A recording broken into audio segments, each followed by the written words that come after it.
Hey guys, what's up and welcome back to my channel. So today we're going to be talking about a very important issue in the fashion slash photography world, an issue that we see as a recurring pattern that isn't really discussed or that has kind of gone unsaid. Like, we all know, but not that many people are talking about it. Not that many online publications are sadly talking about it. But before we get into some very negative and gritty things, I wanted to take a brief positive pause, a very rare thing on this channel, to just show you guys my nail collaboration that I did with Clutch Nails, which I'm super excited about. I just wanted to show you a quick unboxing and then we'll get into it. This is what the PR package looks like. The PR package contains every single set of nails I've made with Clutch Nails, which are 3 in total. This set, called It's All Temporary, comes in a long version and then in a shorter version.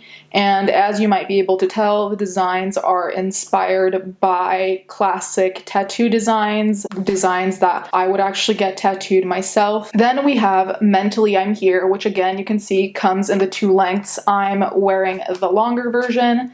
Mentally I'm Here just summarizes the colors that I feel like are in my brain and in my general apparel: black, neon green, checkers, and flames. And the last set is Dumpster Fire, which comes in 1 medium length. And as you can see, these are ombre flames, which I think just really summarize the type of experience we've had this year. So I'm gonna show you what you get when you open one of these sets. So we're gonna open It's All Temporary, and this is the longer version. So when you take it out of its case, there's glue over here. On this side, there's a file.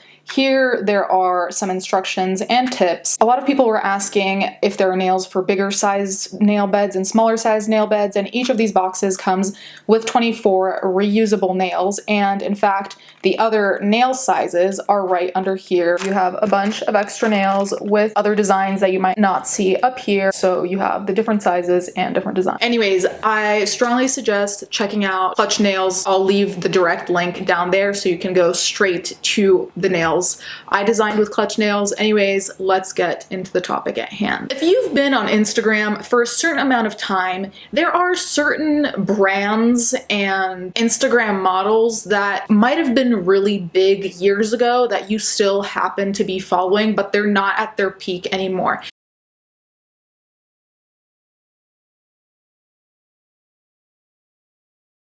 And that's not shade at all. It's just kind of like sometimes they'll appear on your timeline and you'll be like, wow, I haven't seen them post in a while, mainly because a lot of them have gone even into other ventures, created their own brands, and they're just not doing the same things they were doing, say, in 2016, which is great. That's growth. One such brand that I forgot existed is called LIVINCOOL. Now, LIVINCOOL, mainly I became aware of that brand of clothing that's over expensive, by the way. I remember checking the website years ago being like, what is this? A lot of the Instagram models I followed would wear like t-shirts saying LIVINCOOL. Well, recently I've become aware that the person, the photographer who also has this brand LIVINCOOL, which I didn't even know it was a photographer behind it, I just thought it was like an apparel brand and that's it, has been outed for some severely disturbing behavior, and that's what we're going to be talking about today. So there's this one Instagram called diet_Prada. I highly suggest following them. They talk about the happenings in the fashion world, from serious things, as we'll get into in a second, to things that are serious in another way, such as brands plagiarizing each other, so on and so forth. So they cover a whole spectrum of different information. So they posted about the LIVINCOOL photographer whose name is Emanuele D'Angelo, who is accused of sexual exploitation. So a quick recap on who D'Angelo is. He is an Italian photographer born and raised in Rome. He moved to London in the late 2000s with a plan to befriend the fashion industry, and the plan worked, and he worked with people like Kendall Jenner, Bella Hadid, Hailey Bieber, Emily Ratajkowski, then a bunch of brands like Gucci and so on. I'm going to link the Diet Prada post because within the post you can scroll through and there are accounts from multiple women who are alleging that he was sexually exploiting them or using them or misrepresenting his role as a photographer in order to get them into a state of undress or to get them to do things that really they shouldn't be asked to do and is not part of their job. There are quite a few accounts. A lot of them are still from anonymous sources to protect their privacy. So if you do decide to read those all, I would go in with caution.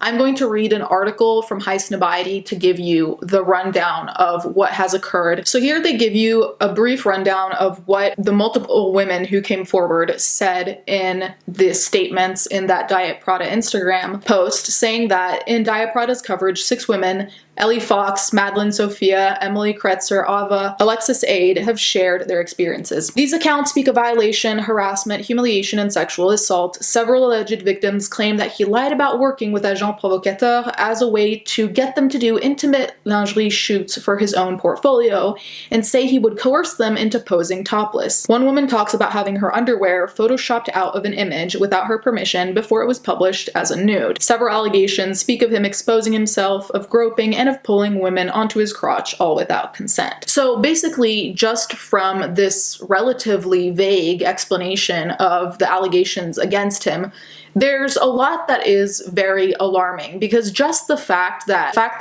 a photographer would misrepresent work as work for a lingerie company like agent provocateur just to get women less clothed is not only so creepy, but the level of just, I don't know if I'd want to call it like megalomania, but the level of self-importance to want to photograph women who never consented to being photographed by you unless it's in a professional role, so you're gonna lie and say that it is for a professional campaign. The sole concept is so creepy and so alarming, because to me it just says, I'm aware they don't want me to photograph them like that unless it's for work, because obviously that's the job of a model. They get photographed for jobs, not for some creepy dude. That's not what they signed up for. So he knew that, and so he made up that lie to get them in that position. And just that, which is the peak of the iceberg, it seems, disgusting, horrifying. I don't even know what other term is accurate enough to describe that. Also, the fact that he photoshopped underwear off of a model, it just seems like there's no understanding of professionalism, which has been established,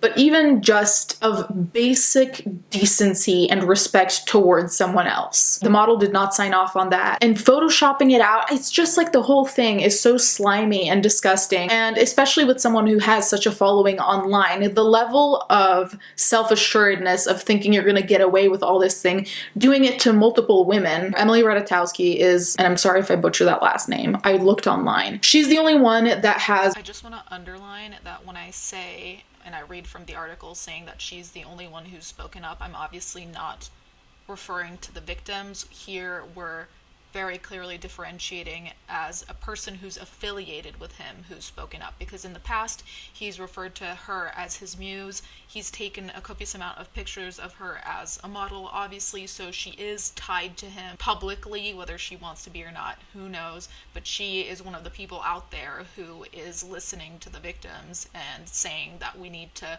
keep people accountable. A lot of other people who are affiliated with him are not speaking. That is the big differentiation. I don't want to confuse it as she's the only one speaking. That's no way to discredit the victims or anything, just like two separate things. Emily Ratajkowski actually left a comment on the Diet Prada post saying, it's no small feat to share with the world the things that have happened to you in situations where power dynamics are abused. I'm horrified to learn that someone I worked with is guilty of taking advantage of his position of hurting women. I hope that these women are healing. I hope that the men in positions of power are beginning to recognize their place in the world and facing the consequences of their abuse, and I hope that our industry and culture as a whole changes very soon. This article kind of ends on the discussion that I kind of started all of this video with, that there are a lot of other very, very well-known either designers, photographers, or both, who have acted in ways with many people coming forward with allegations, and there's not been massive discussion about it. I'd say Terry Richardson is probably the one who is the most outed for being really creepy, really inappropriate. I made a video about him a while back. Apart from Terry Richardson, we don't really hear about Mario Testino, we don't really hear about Alexander Wang. There's so many people that have been outed, but there's not been,